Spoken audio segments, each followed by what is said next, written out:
देखिए, जब भी आप कोई रिपोर्ट देखते हैं तो उसमें आपको कई सारी चीज़ें देखने को मिलती है जिसके बारे में हमें पता नहीं होता है, और कई बार हमें खुद से टेस्ट कराना पड़ता है और हमें ये नहीं पता होता है कि हमें किस चीज़ के लिए कौन सा टेस्ट कराना चाहिए। तो आज की वीडियो में हम उसी के बारे में बात करने वाले हैं।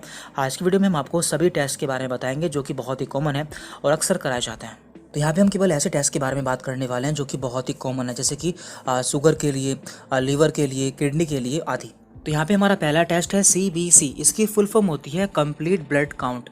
तो ये एक बहुत ही कॉमन टेस्ट है जो कि लगभग सभी को कराना होता है। जब भी कोई बीमार हो जाता है या फिर उसे कोई प्रॉब्लम होती है तो ऐसी कंडीशन में CBC कराया जाता है। तो इससे हम ये जान पाते हैं कि हमारा खून कितना है, हमें कोई इन्फेक्शन तो नहीं है, या फिर हमारे ब्लड में प्लेटलेट्स की संख्या कितनी है। तो इसमें हमें नॉर्मली 4 चीज़ें देखनी होती है। एक होता है इसमें हीमोग्लोबिन, एक होता है इसमें लिम्फोसाइट, इस्नोफिल एंड प्लेटलेट्स। तो हीमोग्लोबिन से हमें ये पता चलता है कि हमारे अंदर खून कितना है। लिम्फोसाइट से हमें ये पता चलता है कि हमारी बॉडी में कोई इन्फेक्शन तो नहीं है। इस्नोफिल से पता चलता है कि हमारी बॉडी में कोई एलर्जी तो नहीं है। एंड प्लेटलेट्स से हमें पता चलता है कि हमें डेंगू या फिर टाइफाइड तो नहीं है। बाकी इनकी वैल्यू कितनी रहती है और हम कैसे जानेंगे कि हमें कोई बीमारी है, उस पर हम पहले वीडियो अपलोड कर चुके हैं। तो उस वीडियो का लिंक हम आपको नीचे डिस्क्रिप्शन बॉक्स में दे देंगे, जहाँ से आप उसे देख सकते हैं। यहाँ पर हमारा दूसरा टेस्ट है लिपिड प्रोफाइल, और हमें ये इसी नाम से कराना होता है। नॉर्मली हम इसमें 2 चीज़ें देखते हैं। एक देखते हैं हम इसमें कोलेस्ट्रॉल और एक देखते हैं हम इसमें ट्राइग्लिसराइड।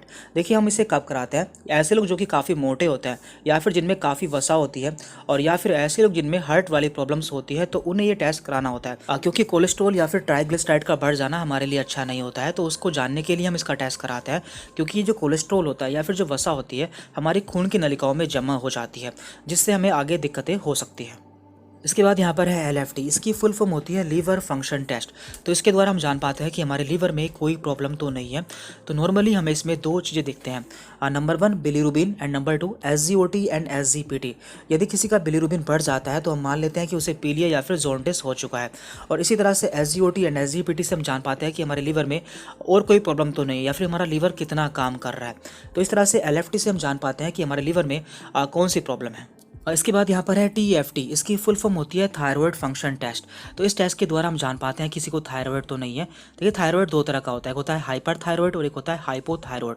जब किसी को हाइपोथायराइड हो जाता है तो उसका वेट काफ़ी बढ़ जाता है। तो ऐसे लोगों में जानने के लिए कि उन्हें थायराइड तो नहीं है, ये टेस्ट कराया जाता है। तो नॉर्मली हम इसमें TSH की वैल्यू देखते हैं। TSH एक हार्मोन होता है, इसकी फुल फॉर्म है थायराइड स्टिमुलेटिंग हार्मोन, जिसकी नॉर्मल वैल्यू होती है 0.55 से 4.78। यदि ये 4.78 से ऊपर हो जाता है तो हम मान लेते हैं कि इसे हाइपोथायराइड हो चुका है। अब हम बात करते हैं शुगर टेस्ट के बारे में, यानी कि ऐसे लोग जिन्हें डायबिटीज़ या फिर शुगर होने की संभावना रहती है तो उनमें कौन से टेस्ट कराए जाते हैं। तो उनमें 3 तरह के टेस्ट कराए जाते हैं। एक होते हैं फास्टिंग, एक होता है पोस्ट पेरेंटल यानी कि PP, और एक होता है HbA1c। जो फास्टिंग होता है ये टेस्ट खाली पेट कराना होता है, और इसमें जो वैल्यू होती है वो 100 से कम आती है। इसके बाद है यहाँ पर PP यानी कि खाना खाने के 2 घंटे बाद। इसमें जो वैल्यू होती है 140 से कम होनी चाहिए। और एक होता है HbA1c। इस टेस्ट के द्वारा हम जान पाते हैं कि हमारी 3 महीने की शुगर कितनी रही है, और इसमें जो वैल्यू होती है वो 5.7 से कम आती है। तो यदि इतनी वैल्यू आती है तो हम जान पाते हैं कि इस पेशेंट को डायबिटीज़ या फिर शुगर नहीं है। इसके बाद यहाँ पर है KFT यानी कि किडनी फंक्शन टेस्ट।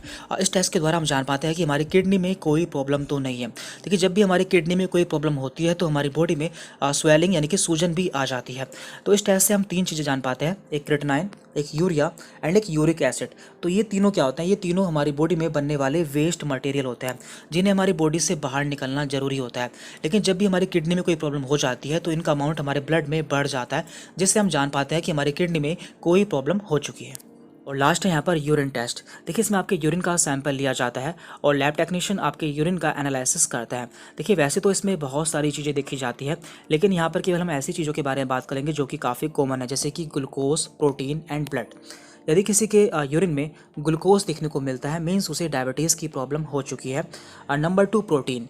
यदि किसी के यूरिन में प्रोटीन देखने को मिलता है, मीन्स उसके किडनी में कोई इन्फेक्शन है या फिर और कोई प्रॉब्लम हो चुकी है।